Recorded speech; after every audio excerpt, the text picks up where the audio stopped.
Up, the FBI is arresting the person suspected of planting pipe bombs outside the RNC and DNC's headquarters in Washington back in 2021. That the night before the Capitol riots, January 6. David Spunt joins us live from D.C. with the latest. David.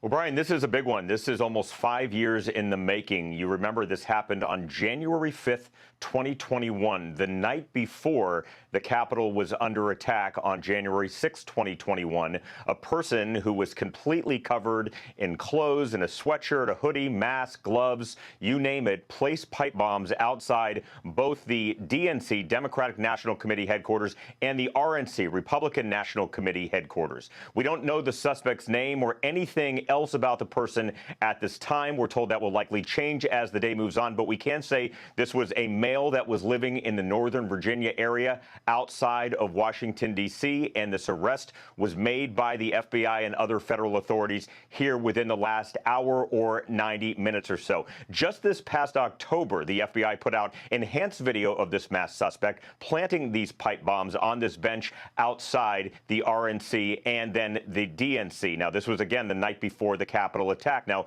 according to authorities, the suspect, they believe, was 5'7", using some technology where they could measure based on the video. The person wore a hooded sweatshirt, glasses, and gloves. We'll see if that rings true once we get an identity. Agents say that these bombs, Brian, were placed between 7:30 and 8:30 at night. It's important to note the bombs did not detonate, but they were viable and discovered the next day. Over the past almost 5 years, agents visited 1,200 homes, businesses, conducted more than 1,000 interviews, reviewed approximately 39,000 video files, going through 600 tips or so. And there was a reward, everyone, for $500,000 leading to this arrest. Of course, that'll be a question we're expecting to hear from authorities later today involved in this investigation to see if someone did indeed tip off authorities and may be eligible for that $500,000 reward. So a lot of questions. We want to know the name. We want to know much more about this. But this is something that's been plaguing Washington, D.C.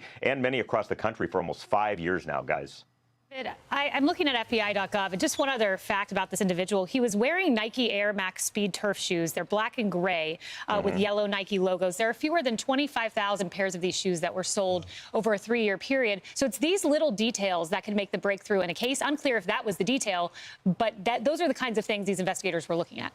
That's exactly right. And the FBI did put some video. It was a computer image of a 360-degree view of those Nikes on their website. And we've done countless stories over the last almost 5 years showing those. And that, yes, that was a rare shoe, but it was difficult for authorities. And we're obviously going to learn a lot more. And I think there was some frustration. This is something that spanned the FBI under Christopher Wray, now Kash Patel. When Director Patel and Deputy Director Dan Bongino came on board earlier this year, they talked about this case openly and said that they wanted to find out who this person was. Bongino, in fact, said when he was a private citizen on his podcast before he came into the FBI, he believed that it was an inside job. We want to see who this person is. We want to know what the connections are. We just know this was a male that was living in Northern Virginia, taken into custody in the last hour or so, and we're going to be getting some of those updates from authorities a little bit later today, and we suspect we'll hear from Attorney General Pam Bondi, FBI Director Kash Patel, maybe the Deputy FBI Director Bongino, and others. Kaylee.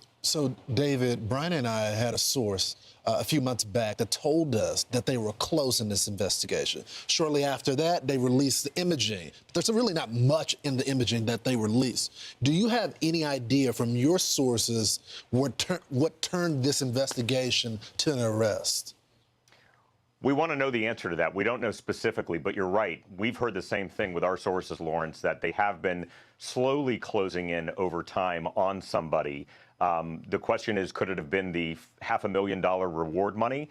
We know that via sources that this person had been watched for several days, which is typical from, the FBI or other agents, marshals, to watch someone before they go in and make an arrest. And they made their arrest. And it's so important that these members of law enforcement can do what they need to do, and these arrests don't get botched at all in any way. So this was very, very close hold, as we call it here in Washington, before this happened today. But now this person is in custody. But yeah, we'll find out more about the circumstances. Do we know when the presser is?